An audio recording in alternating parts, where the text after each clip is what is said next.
తెలుసా? చదువు సంధ్యలు లేవని చెప్పేసి. సహోదరి సహోదరులు, ఎవరైతే చదువు సంధ్యలు లేవు అని చెప్పి అన్నారో, ఎవడైతే పనికి రాడు అని చెప్పేసి, ఎవరైతే పనికి రారు అని చెప్పేసి తృణీకరించారో అతన్నే దేవుడు ఏర్పరచుకున్నాడు. అందరికంటే ఎక్కువగా దీవించాడు. అందరికంటే ఎక్కువగా దేవుడు హెచ్చించాడు. నువ్వు విశ్వసించినట్లయితే, నీ బిడ్డల కోసం నువ్వు కన్నీటితో ప్రార్థన చేసినట్లయితే, నా దేవుడు నన్ను ఏర్పరచుకోవడమే కాకుండా నీ కుమారుని కుమార్తెను కూడా ఏర్పరచుకుంటాడు.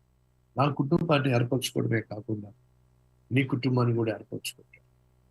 తృణీకరించబడిన రాయి ఒకరోజు ఖచ్చితంగా మూలకు తలరాయి అవుతుంది. ఇది ఎవరి వల్ల సాధ్యం? యెహోవా వల్ల మాత్రమే సాధ్యం. ఇది మన కన్నులకు బహు ఆశ్చర్యం. ఇది యెహోవా ఏర్పాటు చేసిన దినం. దీని యందు మనం అందరం కూడా సంతోషించదము. అదండి ఆ తల్లి గట్టిగా అరిచి చెప్పింది. ఈ సహోదరి సహోదరులు, ఏ రీతిగా దేవుడు దావీదును, తృణీకరించబడిన దావీదును ఏర్పరచుకున్నాడో, అలాగే నిన్ను నన్ను కూడా దేవుడు ఏర్పరచుకున్నాడు. మనం తృణీకరించబడిన వాళ్ళమే, మనము ఎన్నిక లేని వాళ్ళమే, పెద్దగా చదువుకున్న వాళ్ళమేం కాదు, ఆశపరులమేమీ కాదు, కష్టజీవులమే, రెక్కాడితే తప్ప దొక్కడినటువంటి స్థితిలో ఉన్న వాళ్ళమే. అయినా దేవుడు ఎందుకు ఏర్పరుచున్నాడో తెలుసా? తన మహిమను నీ ద్వారా చూపించాలి. బైబిల్ సెలవిస్తుంది, బలవంతులను సిగ్గుపరచుటకు దేవుడు బలహీనులను ఏర్పరచుకున్నాడు.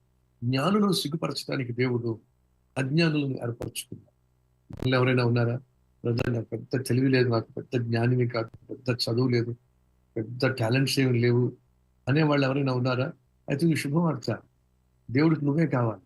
ఎందుకని? టాలెంట్ ఉన్న వాళ్ళను, చదువు ఉన్న వాళ్ళను, ఆస్తిపాస్తులు ఉన్న వాళ్ళను సిగ్గుపరచడానికే దేవుడు తెలివి తక్కువ, బలహీనమైన, పెద్ద జ్ఞానం లేని, పెద్ద టాలెంట్స్ లేని నిన్ను నన్ను ఏర్పరచుకున్నాడు.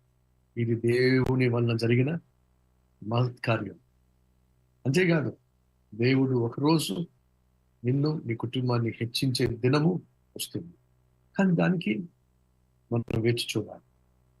దావీదును అభిషేకించిన వెంటనే దావీదు రాజు కాలేదు. 13 సంవత్సరాలు వేచి చేశాడు. అలాగే మన జీవితంలో కూడా మన బిడ్డల పట్ల దేవుడు కలిగి ఉన్న ఉన్నతమైన తలంపులు, ఆలోచనలు నెరవేరుతాయి. కానీ మనం వేచి చూడాలి. నిరాశకు, నిస్పృహకు తావివ్వకుండా విశ్వాసంతో ఎదురు చూడాలి. ఈ కృప దేవుడు మనకిచ్చులాగిన ప్రార్థన చేద్దామండి. రండి ప్రార్థన.